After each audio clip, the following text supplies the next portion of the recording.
Bonjour, aujourd'hui dans les experts, je reçois Régine Ortiz, de tarologue et astrologue. Elle est avec moi et elle va vous dire bonjour. Bonjour Régine. Bonjour Philippe. Peux-tu nous parler de ton parcours pour commencer? Bon, ben, mon parcours est vaste. Mon parcours, déjà bon, dans l'astrologie et la tarologie, ça va faire plus simple.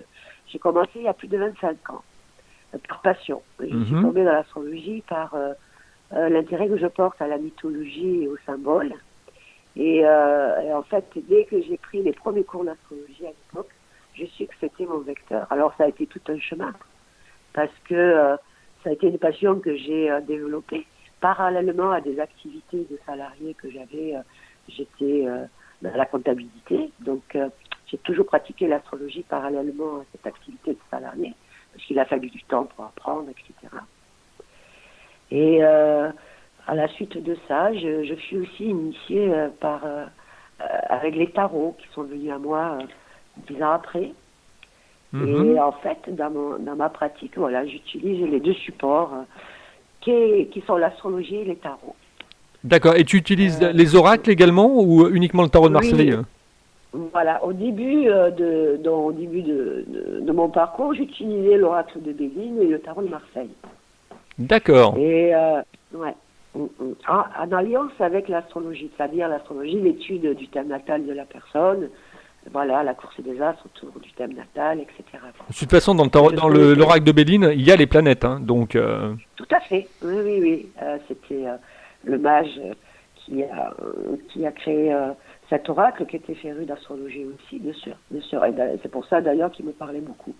Mais à la suite de ça, il y a à peu près une quinzaine d'années, il m'est venu en 2 mois dans la nuit des dessins.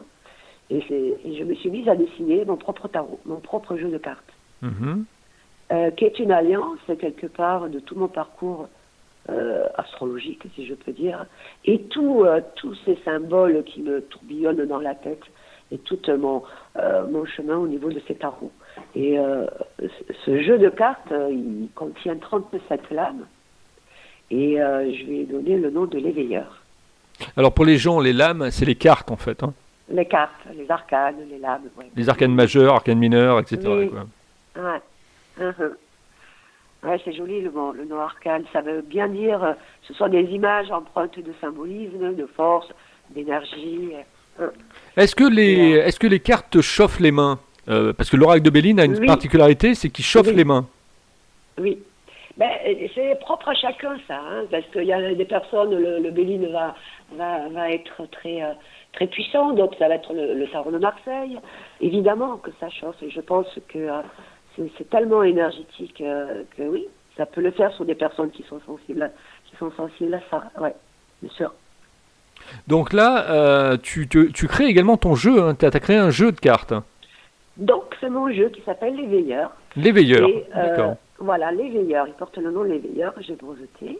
Et j'ai écrit le livre, évidemment aussi, hein, dans la foulée. Donc je suis auteur de ce livre qui a 166 pages quand même. Mhm. Donc il explique les cartes et en même temps chaque carte a un message.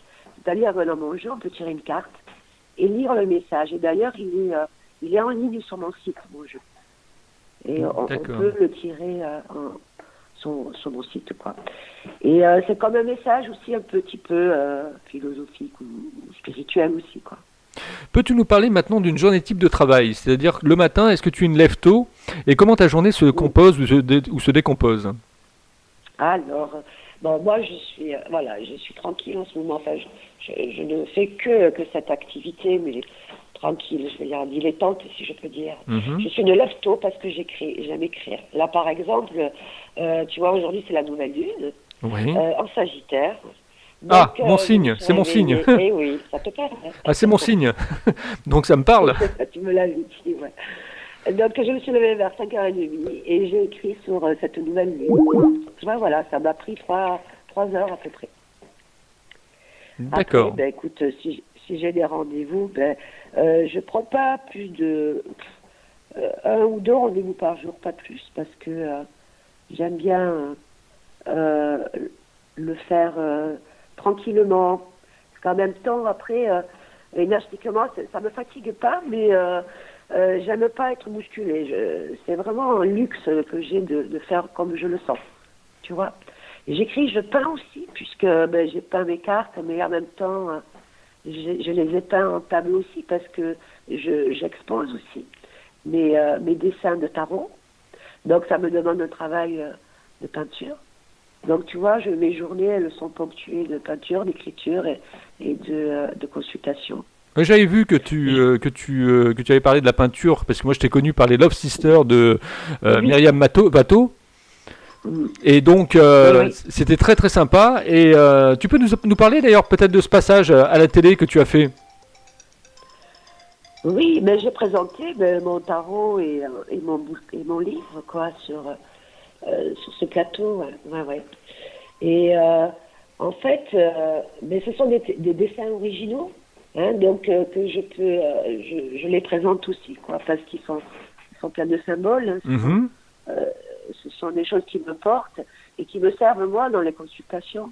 Je me laisse porter par ce que je sens. En fait, mon intuition s'est développée par rapport à toutes ces années de travail presque dans les perceptions intuitives, quoi.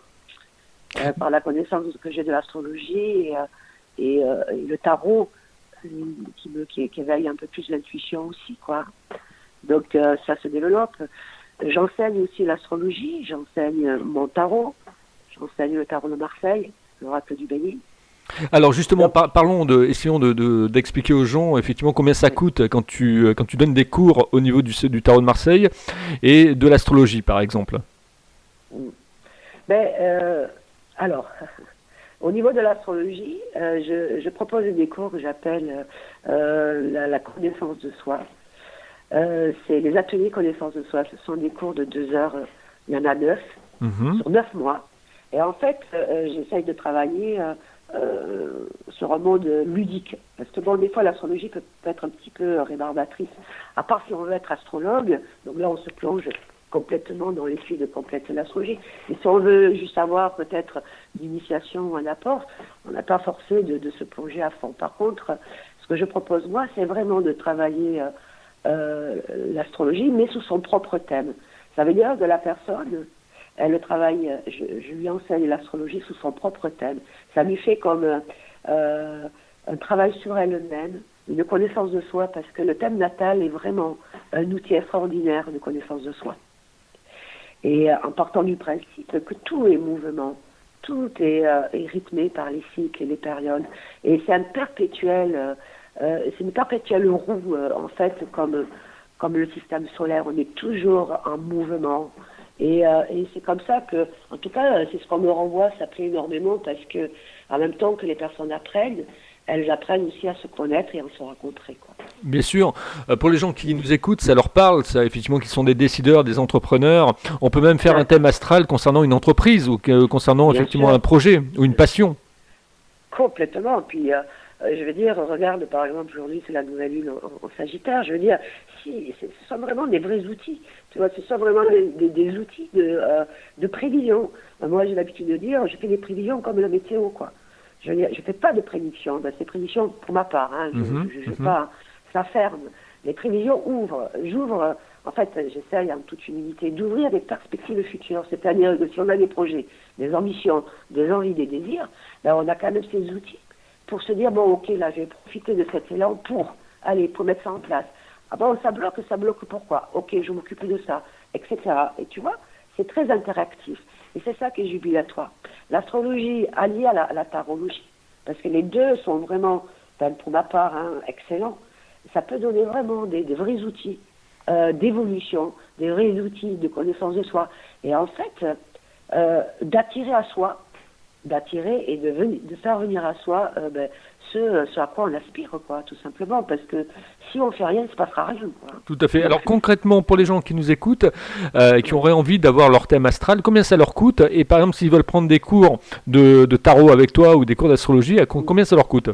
Et comment ça se passe? Alors, bon, les consultations traditionnelles, elles durent une heure à peu près, et Mhm. elles sont à 55 euros. Moi, je travaille complètement, je dis en live, c'est-à-dire je n'ai besoin que des coordonnées de naissance et tout. et je fais aucune préparation parce que je me laisse complètement inspirer. Voilà. J'ai le support de l'astro, de la course des astres autour du thème natal et de mes tarots. Et je me laisse inspirer. Après, les cours d'astrologie, donc de connaissance de soi, c'est sur 9 mois.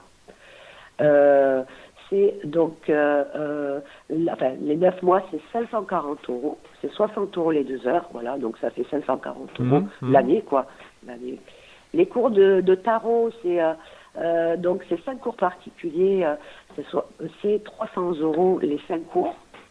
Là, pareil, alors les tarots, dans les explications, j'explique rapidement parce qu'il y a plein de bouquins qui expliquent ça, donc on peut vraiment avec les bouquins trouver ces explications. Ouais. Là où je mets l'accent, moi, c'est les tirages. Ce sont les tirages. Et en faisant les tirages, je répète inlassablement la signification, mais je travaille énormément plus l'intuition avec la personne, le ressenti. Tu vois, la connaissance et en même temps la pratique. La pratique et l'intuition. Ouais, c'est important et ça. Donc c'est en faisant les tirages qu'on apprend à se laisser porter par l'intuition. D'accord. Voilà. Et alors si quelqu'un veut un thème astral, ça lui coûte combien? Pardon? Si quelqu'un veut un thème astral, son thème astral, ça lui coûte combien? Alors, en consultation, comme je te disais, c'est 55 €, mais c'est oral. Après, je fais des thèmes astrales par écrit.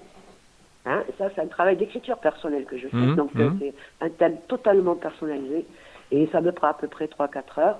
Et c'est 85 €. Là, je le livre relié, écrit, voilà. D'accord. Donc, le thème astral pour la personne, effectivement, quand elle le reçoit, elle a l'écriture, elle sait à quoi correspond chaque chose, etc. Bien sûr. Tout à fait. Ça, c'est important, hein, parce que bien souvent, moi, j'ai vu des gens, par exemple, qui faisaient des thèmes astro, mais le problème, c'est qu'ils livraient la carte du ciel, quoi. Et après, il faut la décoder, la carte du ciel. Oui, mais moi, je la décode. Hein. D'accord. Ça prend tant de temps. Ok, bah ça, c'est bien. Après, ça, je le fais oralement, en consultation classique, quoi, voilà. D'accord. Le thème natal, là, c'est très bien pour les cadeaux, pour les naissances. Bien sûr, enfants, bien sûr. Cadeaux, quoi, c'est excellent. Bien sûr, moi je t'en prendrai un parce que j'aimerais bien avoir le mien. Donc, mais j'aimerais bien avoir la partie karmique aussi, tu vois. J'aimerais bien avoir la partie karmique. Ouais. Ah, la partie karmique, après, c'est une étude particulière. Et ça, je fais aussi, voilà, je fais aussi des consultations spéciales dans la partie karmique. Donc là, c'est une consultation qui est un peu plus longue, qui est le tarif est à 75 € parce que ça me demande un travail en amont et c'est très très intéressant. C'est autre chose. Enfin, c'est passionnant. Tout à fait, ouais. Tout à fait. Comment tu te projettes dans un an, ma chère Régine? Eh bien, écoute, dans un an, je me projette que toujours dans ce développement de consultation, parce que j'aime énormément les échanges. J'aime cette intimité qu'il y a lorsque je partage avec une personne son thème natal et tout ce que je ressens. Je voudrais développer un peu plus l'écriture aussi, d'une façon très ludique et sympathique, et la peinture. Enfin, tu vois, voilà, un côté m'amuser tout en restant profonde et intuitive. Voilà, plus de légèreté peut-être. On va voir cette année, hein, ça va être... Il y a beaucoup de choses qui changent en même temps cette année. Ah bah c'est clair, ça c'est clair. Avec le Covid et tout, il y a de quoi faire. Hein. Voilà, il y a de quoi faire, ça nous a fait un petit peu réfléchir. Et puis en même temps, on va profiter doublement. Oui, je pense développer peut-être un peu plus le côté artistique, mais rester dans ce que j'aime et partager ce que j'aime. Parce que je veux juste signer ce que j'ai créé. J'ai mis en place aussi, je ne sais pas si tu l'as vu sur mon site, j'ai développé un concept que j'appelle bistrologie. Ça veut dire que justement j'invite à ma table jusqu'à 5 ou 6 personnes et je fais des prévisions à chaque personne autour de leur thème natal. J'invite à manger, donc je prépare des tapas, bon, avant le Covid, hein, c'était... mais c'est quelque chose que j'ai développé depuis 4 ou 5 ans. Et en fait, c'était une façon de faire repasser ma passion, de faire connaître aussi, évidemment, quoi. Mais de partager des bons moments ludiques et pertinents autour de l'astrologie et autour du tarot. parce que je fais des prévisions sur chaque personne, à peu près je reste 10 à 15 minutes, et après je termine avec un tirage de mon tarot pour chaque personne aussi. Mais tout en restant dans une unité collective. Et ça plaît beaucoup ce concept de convivialité, hein, tu vois, ça, voilà. Et ça aussi, j'ai hâte de les recommencer, parce que bon, depuis le Covid, c'est terminé, mais c'est parce que c'est très plaisant à faire, quoi. Tout à fait. Je vais te mettre un petit peu à contribution, Régine. J'ai Dis-moi. créé la radio le 1er janvier 2019. Qu'est-ce que tu vois, moi, qu'est-ce que tu vois? Qu'est-ce que tu ressens, effectivement, pour cette radio à venir en 2021? Je l'ai créé alors. Là, comme ça, enfin, c'est toi que je ressens déjà. Ouais, Je ouais. veux dire, justement, je veux dire, c'est pas anodin qu'on s'appelle, enfin, que l'émission s'enregistre là, cette nouvelle lune qui est quand même dans ton signe, quoi, hein, dans ce signe de feu là, qui te représente. J'ai juste envie de te dire de ce que je ressens, c'est que va, sois à la hauteur de tes espérances, vas-y, fonce, ose. Parce que je crois qu'en toi, il y a un vrai regard, justement, avant-gardiste. Mhm. Et ose aller à la ose, fonce. Justement, je pense que ça va bouger, qu'elle est en plein envol, quoi. Je pense pas que le Covid ait freiné ton élan, au contraire. Et que cette période, là, dès le mois de janvier, l'air va te propulser, voilà. Et sois à la hauteur de tes espérances. Je sais pas, il y a ça. Est-ce que ça te parle, cette expression, toi? Ouais, tout à fait. Moi, je suis un battant, moi. Donc, Ah oui. je crée des choses. Je suis un passeur, comme je dis souvent. Avant-gardiste chez toi, tu vois, voilà, il y a le côté d'apporter, peut-être par un biais différent ou par quelque chose de novateur. Mhm. Ouais, ça me parle ce que tu me dis là. Mm. Et d'oser, voilà. Tu vois, parce que tu le vaux bien. Je peux dire. Tu connais ton ascendant aussi? Oui, le taureau. Le taureau, ah ben voilà, c'est ça que je sais. Alors, tu vois, là, ancre bien, mais dans cet ancrage que tu as fait donc depuis 2019, innove. Voilà, tu peux innover maintenant. Tu vois, ça y est, l'ancrage est fait. Innove. Voilà. Et après, tu réfléchis à ça. C'est ce que je fais chaque jour. Hein. C'est ce que je fais chaque jour. J'innove en permanence. Et comme je dis souvent, je suis un passeur. Moi, je suis là pour faire passer effectivement des informations par rapport aux gens. Mais là, quand même, tu dois te sentir un peu plus... ce taureau, cet ascendant taureau, il y a des ailes qui te poussent en ce moment, je pense. Ah, tout à fait, tout à fait. Ça doit être nouveau. Et ça doit être nouveau. Et c'est pour ça que ça peut amener vraiment encore un nouvel élan. Tu réfléchiras à ça. Alors, je vais te poser une question maintenant récurrente que je pose à tous mes invités. Comment tu trouves ma façon d'interviewer les gens, Régine? Mais écoute, en tout cas, dans ta voix, je la trouve chaleureuse, pertinente, de façon directe et bienveillante. Ah, ça me fait plaisir, ça. La bienveillance, c'est mon mot d'ordre. Ah ouais, ça se sent. Bienveillante. Où on peut te trouver, où on peut continuer la conversation après cette interview avec toi, Régine? C'est-à-dire sur Facebook, sur LinkedIn, sur YouTube, sur Facebook, Régine Ortiz, sur mon site, Régine Ortiz. D'accord. C'est regineortiz.com, .net, .fr .fr, d'accord. Et Facebook aussi, donc. Et ben voilà, une belle rencontre encore une fois dans les experts. On est avec Régine Ortiz, donc tarologue et astrologue. Vous l'aurez compris, elle peut vous aider donc si vous voulez apprendre le tarot, si vous voulez apprendre l'astrologie, si vous avez besoin de votre thème astral pour votre entreprise, pour vous-même, pour votre passion, pour votre compagne, pour vos amis. Eh bien, comme Régine le disait, c'est un beau cadeau de Noël, donc il faut en profiter. Hein. On arrive sur les fêtes. Je vous dis à très bientôt avec un nouvel invité. Si vous aussi vous voulez être interviewé, vous me contactez sur contact@libre-antenne.fr. Notez sur vos tablettes contact@libre-antenne.fr. Le bateau amiral www.libre-antenne.fr pour écouter les podcasts dans podcast et www.libre-antenne.fr si vous voulez effectivement écouter de la bonne musique aussi des années 80 et 90. Je vous dis à demain avec un nouvel invité à partir de 10h du matin. Merci. Merci Philippe. Au revoir.